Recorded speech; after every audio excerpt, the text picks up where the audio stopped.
Share.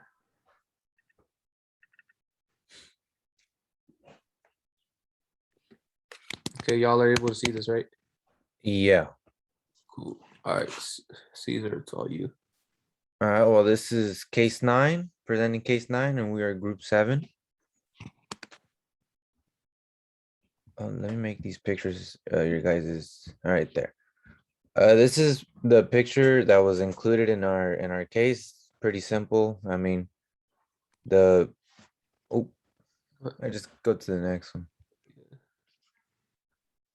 So question 1 asks, why is there so much variation in the coupon rates and prices of these various bonds? Ask one of Joe's wealthiest clients, how should Joe respond?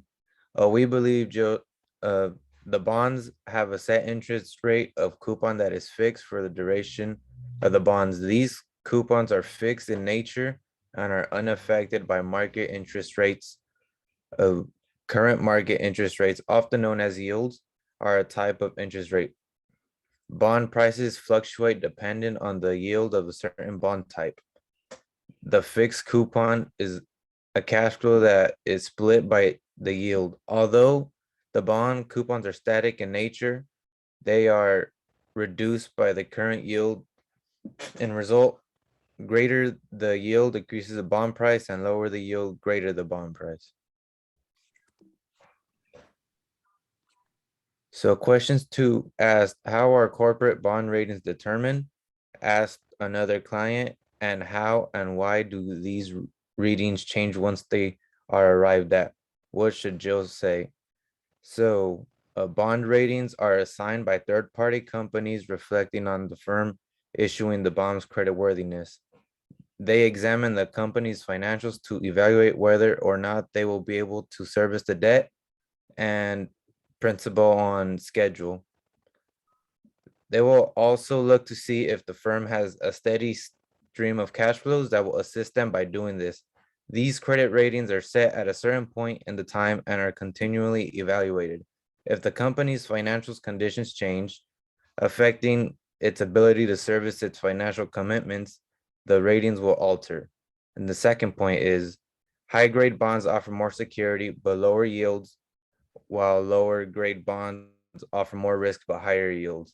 And to the right, there's a picture showing how the grades in order from highest to lowest.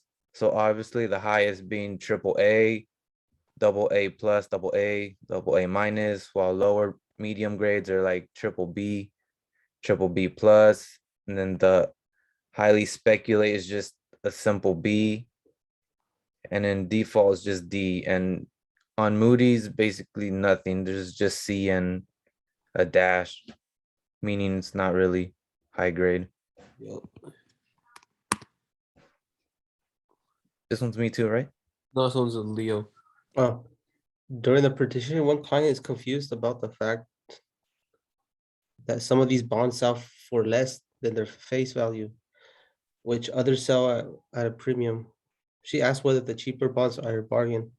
How should Joe go about clearing up her confusion? Well, she should say that the quoted price is an indication of the returns on a given bond in relation to the market's interest rate regimen, as well as the company's performance to date. If all other aspects about the company's ratings remain constant, it is largely the coupon rate available in the market.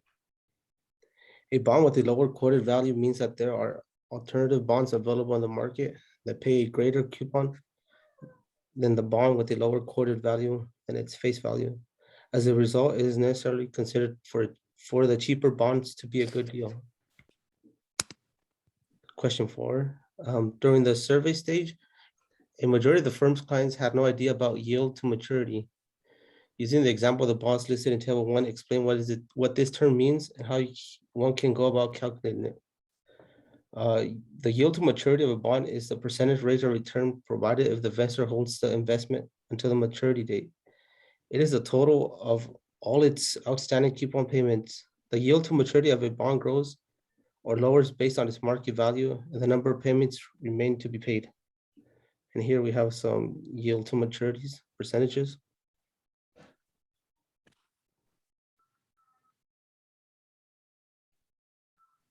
Is that me too?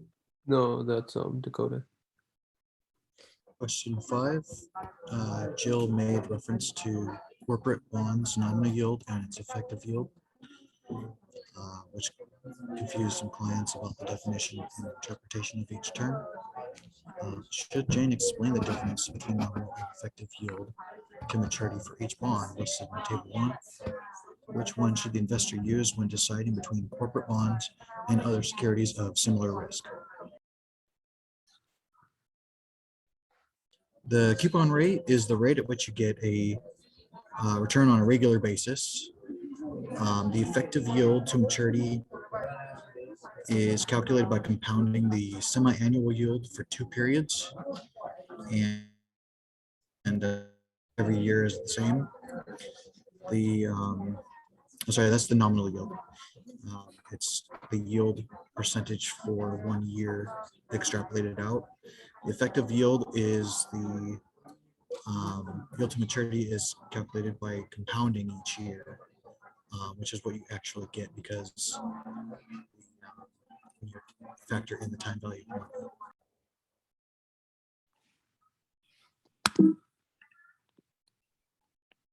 And for question 6, Jill knows that the call period and its implications will be of particular concern to the audience. How should she go about explaining the effects of the call provision on bond risk and return potential? Well, a call provision is a clause on a bond or other fixed income agreement that permits the issuer to repurchase and retire the debt security. The call provision can be activated by a predetermined price and has a time limit in which the issuer can call the bond. She should explain to the audience that the cash flow for a callable bond is not known with certainty. Investors are vulnerable to the danger of reinvestment, and when interest rates fall, the bond issuer will call back the bond, forcing investors to reinvest the proceeds at a reduced rate. Another point is that a premium is frequently given to investors, implying that the rate is higher than that of bonds without the call option. Okay, this is just another picture of what we got from the spreadsheet. Everything we've been talking about, from face value to coupon rate to ratings, years until maturity, call period, effective YTM, yield to maturity, and the risk rank.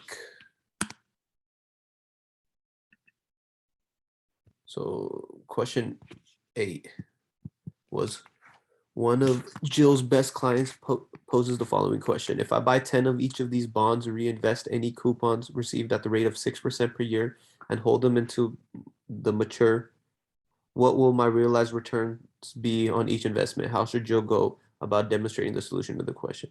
So realized returns are calculated by adding future value reinvested coupons by plus the face value, and then you divide that number by the bond to the power of 1 divided by n, and subtracting 1 from that.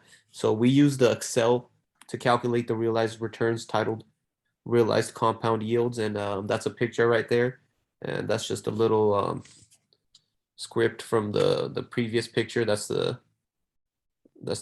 big one, but this, we used the formulas in Excel, and we got the answers right there that are to the right.